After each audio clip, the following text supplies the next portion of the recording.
নমস্কাৰ আজি পুনৰ এটা নতুন বিষয়লৈ আপোনালোকৰ মাজত আহিছো আৰু বিষয়টো হৈছে এআই ৰ জৰিয়তে আপোনালোকে কি ব্যৱহাৰ কৰিব পাৰে আৰু ইয়াক কেনেদৰে প্ৰয়োগ কৰি ইয়াৰ আপুনি এখন স্থিৰ চিত্ৰ বা যিকোনো প্ৰাকৃতিক পৰিৱেশৰ এটা চৰিত্ৰত ৰূপ দি আপুনি এখন ছবি বনাব পাৰে বা ভিডিও বনাব পাৰে তাৰ বিষয়ে সবিস্তাৰে আপোনালোকৰ মাজত আজি কিছু কথা দাঙি ধৰিম বুলি ভাবিছো আৰু কি এপছৰ জৰিয়তে এই সমূহ বনাব পাৰি হেকত মই এপছ কেটাৰ নাম আপোনালোকৰ মাজত উল্লেখ কৰিম তো আহো আৰম্ভ কৰো তো প্ৰথমতে হৈছে ৰিয়েলিস্টিক যি বাস্তৱ ধৰ্মীয় ছবি এই বাস্তৱ ধৰ্মীয় ছবিৰ জৰিয়তে আপুনি যেটো প্ৰাকৃতিক পৰিৱেশ এটা প্ৰাকৃতিক পৰিৱেশক বা যিকোনো এখন পাহাৰ বা গছৰ পাতক লৈ আপুনি এখন স্থিৰ চিত্ৰ আঁকিব পাৰিব এই এআইৰ জৰিয়তে এআই হৈছে বৰ্তমান এটা আৰ্টিফিশিয়াল ইন্টেলিজেন্স যাক কওঁ আমি কৃত্ৰিম বুদ্ধিমত্তা আৰু এই কৃত্ৰিম বুদ্ধিমত্তাৰ জৰিয়তে আপুনি ৰিয়েলিস্টিক ফটোসমূহ আজিকালি যেনেদৰে সোশ্যাল মিডিয়া সমূহত ভাইৰেল হয় তেনেকুৱা এটা ফটো যে ধৰি লওক মহাদেৱৰ ছবিটো অন্য এটা মানুহৰ ৰূপৰ লগত অঙ্কন কৰি এটা ৰূপ দিয়া হয় ৰাস্তা এটা বেলেগ এটা ৰূপত বিভিন্ন ধৰণৰ ফটো ইতিমধ্যে সোশ্যাল মিডিয়া সমূহত ভাইৰেল হোৱা আপোনালোকে দেখিছে তো তেনে ধৰণৰ ফটো বাস্তৱ ধৰ্মীয় বা ৰিয়েলিস্টিক ফটো আপোনালোকে অঙ্কন কৰিব পাৰিব সেই ফটোসমূহ কেনেকুৱা ধৰণৰ হয় মই ভিডিওটোত লগাই দিম আৰু দ্বিতীয়তে হৈছে ইলাস্ট্ৰাকচন বা আঁকনি এটা সময় যে আমি কমিক বুকসমূহ পঢ়িছিলো তাতে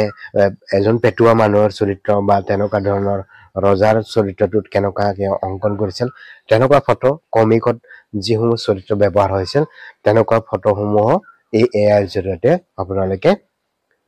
ল'ব পাৰিব এআই ৰ জৰিয়তে বনাব পাৰিব তো তৃতীয়তে আহো কমিক বা কাৰ্টুন চৰিত্ৰ এআই ৰ জৰিয়তে আপুনি আগতে আমি হয়তো মেকি মাউস বা টম এণ্ড জেৰিৰ নিচিনা কাহিনীসমূহ টিভিত চাইছিলো হিয়া কিন্তু এটা মানে হাস্যকৰ আছিলে হাঁহি মানে সৰু ল'ৰা ছোৱালীক আকৰ্ষণ কৰিব পৰা সেই টম এণ্ড জেৰিৰ জৰিয়তে আমি দেখিবলৈ পাইছিলো কিন্তু এতিয়া সম্ভৱ হৈ উঠিছে আপোনালোকৰ এআই টেকনলজিৰ জৰিয়তে ChatGPTৰ জৰিয়তে এই যে কাৰ্টুন ভিডিও সমূহ বনোৱাৰ বাবে সহজ হৈ পৰিছে সকলোৰে বাবে তো এই এআই ৰ জৰিয়তে আপোনালোকে কাৰ্টুন ভিডিও ফটো বনাব পাৰিব আৰু চতুৰ্থতে যেটো ফ্যান্টাসি যে এটা কাল্পনিক ৰূপ ফ্যান্টাসি যেটো কাল্পনিক ৰূপ যেনে ধৰণৰ আজিকালি বলছবিসমূহ আমি দেখিবলৈ পাইছো যেটো এলিয়েনৰ ৰূপত প্ৰয়োগ কৰা হয় এটো ফ্যান্টাসি ভিডিও আজিকালি বহু এলবাম সমূহতো বা বলছবি সমূহত তেনে ধৰণৰ নিৰ্মাণ কৰিবলৈ লৈছে ফ্যান্টাসি ভিডিওৰ জৰিয়তে তেনেকুৱা ভিডিও আপোনালোকে এই এআই ৰ জৰিয়তে নিৰ্মাণ কৰিব পাৰিব 6 নম্বৰতে হৈছে এবষ্ট্ৰাক্ট বা অভিজ্ঞতামূলক যি ভিডিও বা ফটো আজিকালি আমি দেখা পাওঁ যে এগৰাকী কণমানি শিশুৰ চকুৰ পানী ওলাই থকা তেনে ধৰণৰ ফটো সোশ্যাল মিডিয়া সমূহত ভাইৰেল হয় তো তেনে ধৰণৰ ফটো এবষ্ট্ৰাক্ট ভিডিও বা ফটো আপোনালোকে এই এআই ৰ জৰিয়তে প্ৰয়োগ কৰি বনাব বা আপুনি সোশ্যাল মিডিয়াত দিলেও হেয়াসমূহ মনিটাইজ হয় তো তেনে ধৰণৰ ফটো বা ভিডিও আপোনালোকে বনাব পাৰিব এই এআই ৰ জৰিয়তে বেয়া হৈ গৈছে হেতুক আপুনি পুনৰুদ্ধাৰ কৰিব পাৰিব ৰিএক্সট্ৰাকচন কৰিব পাৰিব তেনে ধৰণৰ ফটো ভিডিও ইতিমধ্যে সোশ্যাল মিডিয়া সমূহত আপোনালোকে দেখাই পায় যে এখন